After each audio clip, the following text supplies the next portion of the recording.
Poutine n'a pas mené une attaque ordinaire la nuit dernière. Il a lancé 4 missiles hypersoniques Kinzhal, tous dirigés vers Lviv.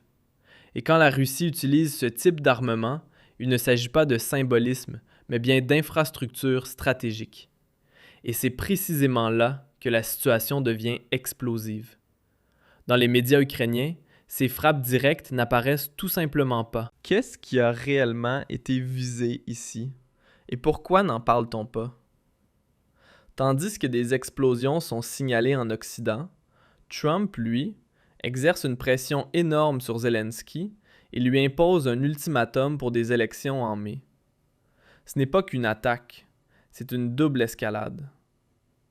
Peu après minuit, des explosions ont retenti à Lviv, causées par 4 missiles hypersoniques Kinzhal, et la couverture médiatique ukrainienne de cette attaque est extrêmement douteuse. Le Kiev Independent écrivait « Des explosions ont été signalées à Lviv alors que la Russie lançait des missiles hypersoniques de type Kinzhal. » Le maire de Lviv, Saodorfny, a déclaré que les habitants avaient pu entendre à ce moment-là l'opération de défense anti-aérienne ukrainienne en ville. Et voici le plus étrange. Jusqu'à présent, aucun rapport sur des dégâts ou des victimes. Et c'est là que ça devient inquiétant, car ce que je vais vous montrer ne correspond absolument pas à cette version officielle. En lisant ça, j'ai tout de suite tiqué.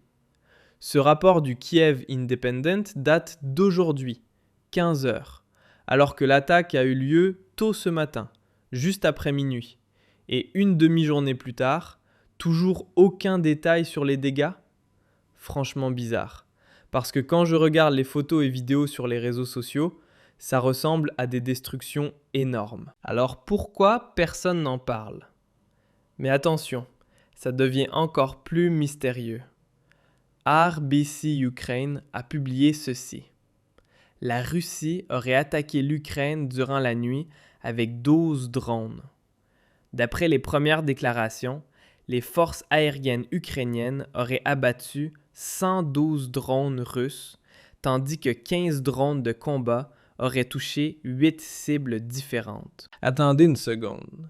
Donc, selon l'armée de l'air ukrainienne, la Russie a lancé 12 drones et l'Ukraine en aurait abattu 112. Une interception spectaculaire de 87%. Mais justement, c'est dans cette statistique que réside le problème. Parce que ce qui choque, c'est que l'armée de l'air ukrainienne ne dit pas un mot sur les puissantes frappes de missiles. Les Kinzhal ne sont même pas mentionnés dans le rapport. Alors, qu'est-ce qui se passe? Qu'essaie-t-on de nous cacher ici? Heureusement, il reste en Ukraine quelques journalistes indépendants qui nous livrent les infos essentielles sans filtre politique. Et là, on arrive à un point qui change complètement la donne, militairement parlant. Selon certaines sources, tous les missiles Kinzhal se sont abattus dans la zone de l'aéroport de Lviv. Victor, lui, est encore plus précis. Un chasseur MiG-31 aurait tiré les missiles et la première cible aurait été un poste de transformation électrique haute tension de 750 kV. La seconde, c'est l'usine nationale de réparation d'avions militaires à Lviv.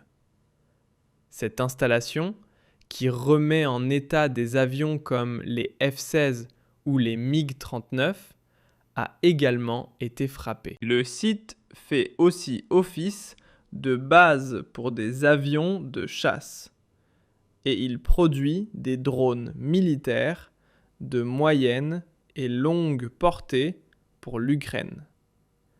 Et maintenant, une mise à jour. Selon Alexander Karenkov, directeur du Centre de recherche sur l'énergie en Ukraine, toutes les pièces de rechange nécessaires à la réparation des infrastructures ukrainiennes sont totalement épuisés. Waouh, ça, c'est vraiment grave. Et là, on entre dans le stratégique. Parce que premièrement, une nouvelle frappe a touché la ligne de 750 kV, l'une des plus importantes du pays. Deuxièmement, les autorités ont enfin reconnu officiellement qu'il n'y avait plus de pièces pour effectuer des réparations. Et troisièmement, grâce à la géolocalisation, une nouvelle frappe sur l'aérodrome de Lviv a été confirmée. C'est le même aérodrome qui avait déjà été visé il y a quelques jours par une attaque à l'Oreshnik. Et même à ce moment-là, Kiev avait gardé le silence sur cette deuxième cible. Et voilà que les Kinjal tombent à nouveau pile au même endroit. Ce n'est plus une coïncidence, c'est un schéma. Certains médias prétendent qu'il n'y a pas de preuves de dégâts, mais sur Twitter comme ailleurs, les images et vidéos d'énormes explosions sont claires. Pendant ce temps, d'autres médias passent complètement sous silence les frappes de Kinjal. Alors je sais pas vous, mais pour moi cette histoire pue à plein nez. Et toi, qu'en penses-tu? Qu'est-ce qu'on cherche à nous cacher ici? Pourquoi parle-t-on en détail de chaque drone, mais absolument pas des missiles Kinzhal? Pendant que des infrastructures stratégiques sont visées à Lviv, quelque chose d'encore plus explosif se joue en coulisses, sur le plan politique. Washington vient de mettre une pression énorme, et là ça devient vraiment brûlant. Donald Trump met littéralement Zelensky sur le grill. Sous pression américaine, Zelensky annonce des élections et un référendum pour la paix.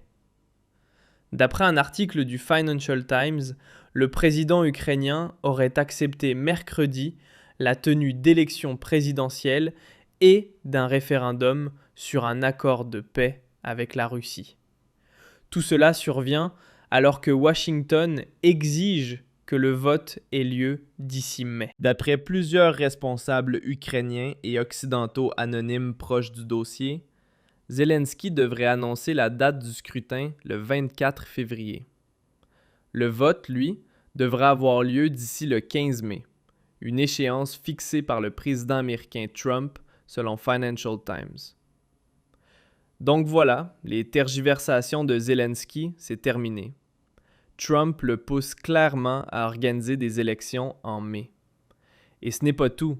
Un sommet entre Zelensky et Poutine serait en préparation à Moscou. Exactement ce que Zelensky avait toujours refusé jusqu'ici. Des médias ukrainiens rapportent même que Kiev envisagerait d'envoyer une délégation à Moscou. Donc visiblement, les négociations de paix reprennent bel et bien, et tout cela à cause de cette combinaison brutale. Trump plus Poutine. Pendant que Poutine bombarde l'Ukraine avec des Kinzhal pour la ramener à l'âge de pierre, Trump force Zelensky à organiser des élections. Ce qui se passe en ce moment change profondément le cours de la guerre en Ukraine. Missiles hypersoniques à l'est, pression politique à l'ouest. Alors, vous pensez quoi? Y aura-t-il enfin des élections et un accord de paix en mai? Oui ou non? Dites-le moi en commentaire et n'oubliez pas de liker si les infos de cette vidéo vous ont été utiles.